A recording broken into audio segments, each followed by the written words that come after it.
Hello, I'm Dr. Abdul Hasib. I'm the postgraduate resident, Department of Urology, Institute of Kidney Disease, Peshawar. Today, I will be talking about how to effectively use the College of Physician and Surgeon Pakistan surgical e-logbook. So, when you log in into your e-logbook, you will find this dashboard.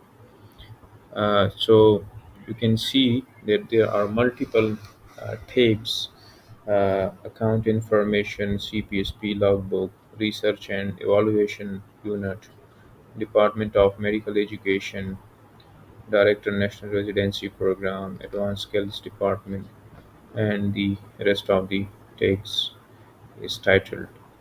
So we will be going through all these uh, different sections one by one. So now I would like to start from the account information. So when you open this tab, you will see the personal information over here. Then you can see the training registration, where you can easily download the uh, RTMC certificate, which is shown here. If you click on this view certificate, you will be able to see the certificate and you can download that and keep it for your own reference. So, and then of course the training rotation. Again, you can see and you can download a different rotation, uh, mandatory CPSP rotation that you have taken previously. So you can see the details of all those rotation in this section. Then going back to the main uh, theme and chunk of this dashboard is this CPSP logbook. So when you click on this logbook, uh, you can see there are five different sections in which you have to make entries. In the skill portion, you can make the entries of skill portion in the training and the rotational training sections. So when you have to make an entry in your main specialty, say for example general surgery, then you have to make that entry in this section. But if you are on any rotation in orthopedics or in urology, in any other specialty for brief period, for say for example 2 months or 3 months, and you want to enter the skills that you have learned or that you are learning in that specialty, so that entry will be entered over here. So coming to, and then of course the journal clubs, the regular journal clubs meeting, the entries can be done here in this section. And then the poster or the paper presentation that you may have uh, uh, presented in any conference, you can enter those over here. And any article or research work that you have published. So you have these five sections. I'll be talking about each of them, how to make entries in this. Uh, so if you are in your parent specialty and you are doing surgeries, assisting, observing, performing the surgery in under direct supervision or indirect supervision, so those entries must be made in this section. So you click on the training, and if, and then you can see this tab. So you have to click on this add new, and then this page will open. So from form type, so you have different form types. You can make the entries of any electric procedures by selecting the form A, and the form B is for any procedure that have been done in emergency, and then any case that you may have presented at a clinical pathological conference, uh, and then of course case-based discussion. So you have to select. the relevant section from the relevant form from any of these. And then after that, coming to this program section. So if you are a pre-IMM resident, you are in your first 2 year of residency, then you have to select this IMM or MCPS. But if you are a post IMM resident and you are making an entry, then you have to select this FCPS part 2.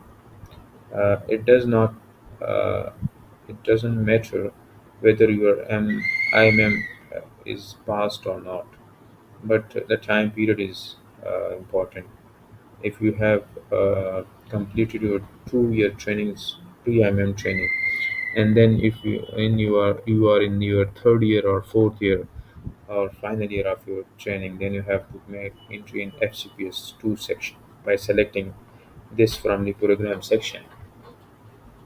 Then of course you have to select the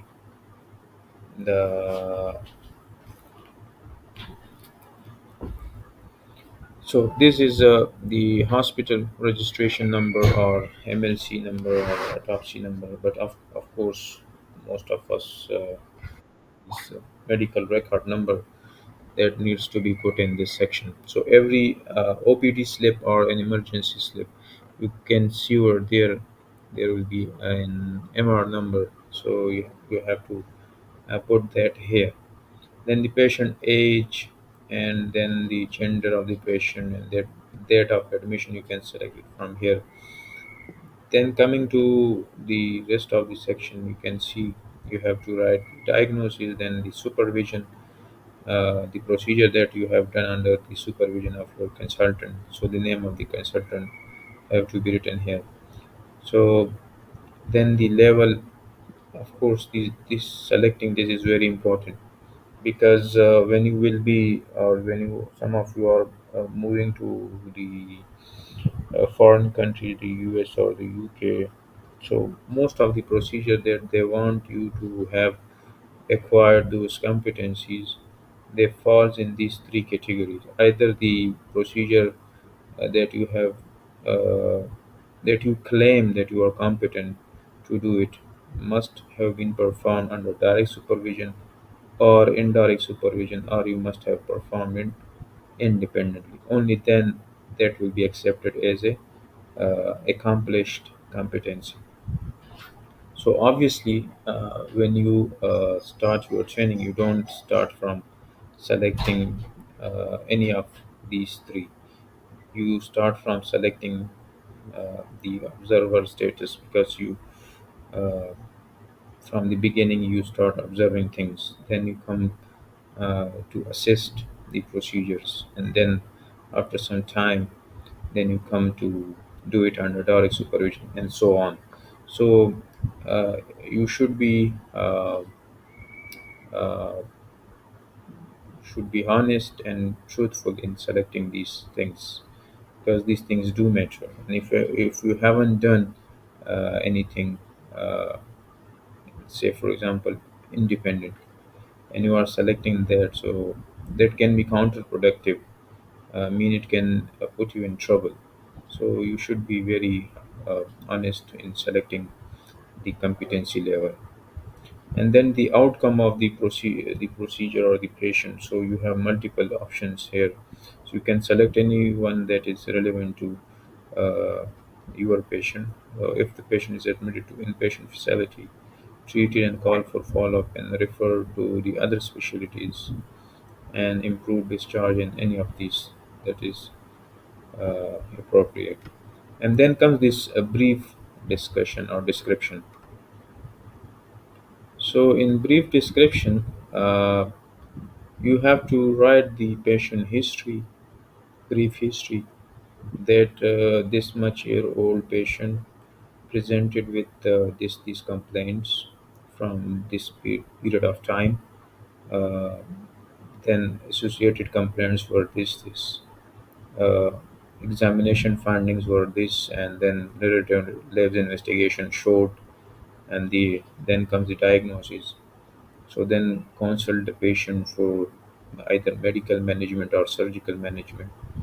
the post-operative complication, the stay, hospital stay, and the uh, informed consent, and the patient was admitted, prepared for surgery, and he or she underwent that surgery, and post-operative recovery was uneventful. Patient stayed for hospital for a day or two or three, and then he or she was sent home on certain medications and some follow-up advice. So you have to write it in this way. So when you are done with brief description, then you come and select the different procedures. Since I have I'm a resident in urology, so this procedure comes under the urology specialty. So I will select the general surgery so that uh, it is easy for everyone to.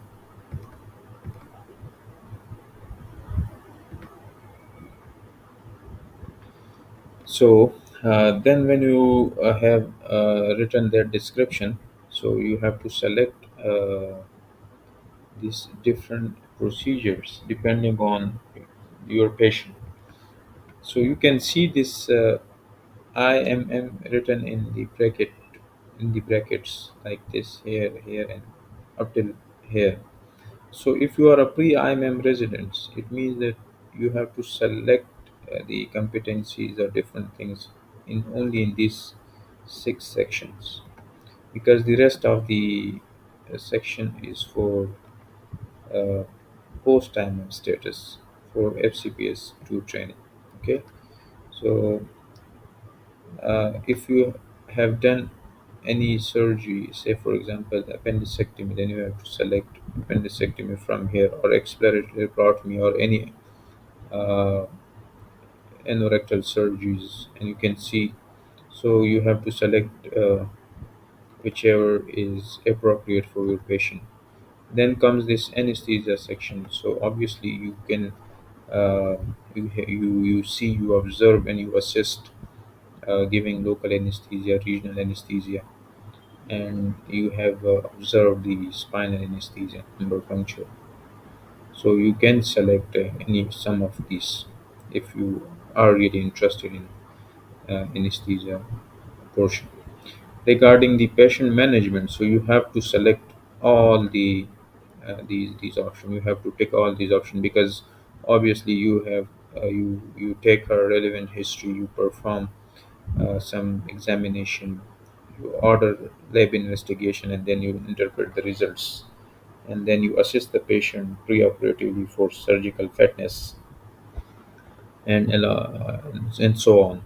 So you select all these different uh, options for each and every procedure.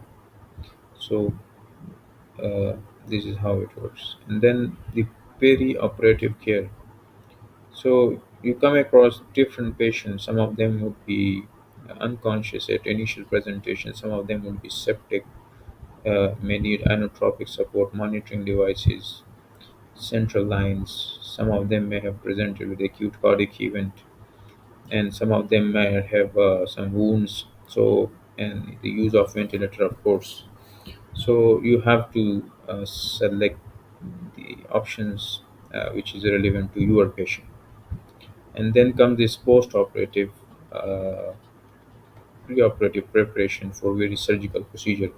Again, you have to select all of these options if you are making an entry of a patient who have underwent a surgical procedure, because of course you will be using an aseptic techniques. You will have to position the patient as per the requirement of a procedure, and then you have to ident- should be able to identify the appropriate use of common surgical instrument.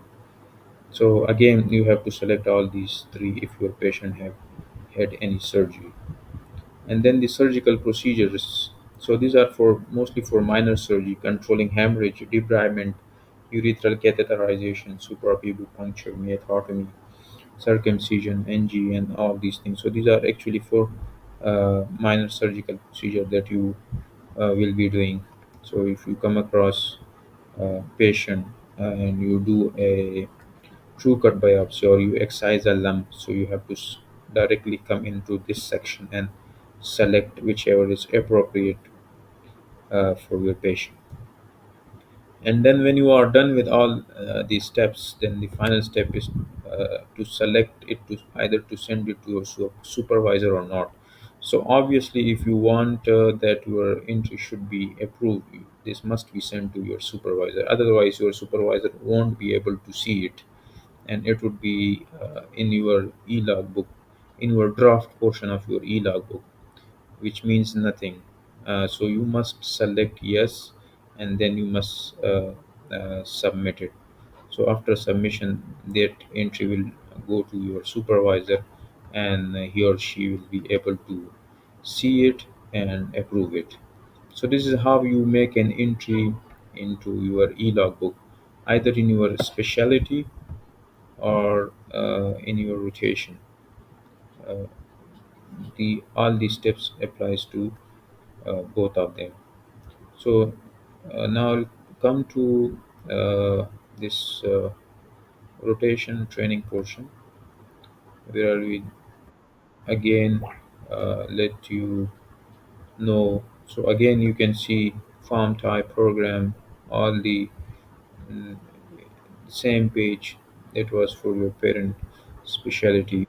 Again, the brief description, but the difference is that you have to select which in which specialty you are rotating at that particular moment, and after that you have to say, for example, in neurology, so you have only uh, these uh, these procedures that you can make entries.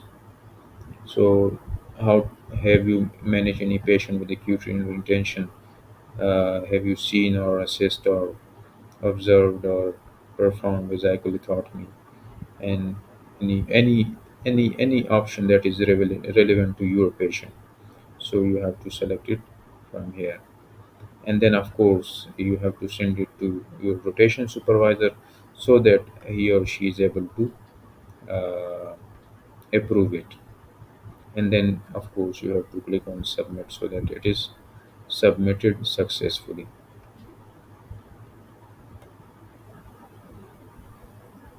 So thank you, because I don't want this video clip to be very lengthy. So I will be coming with other recordings about how to make an entry on journal clubs, poster presentation, and paper presentation, and of course the rest of the dashboard and the e-log books. Thank you so much.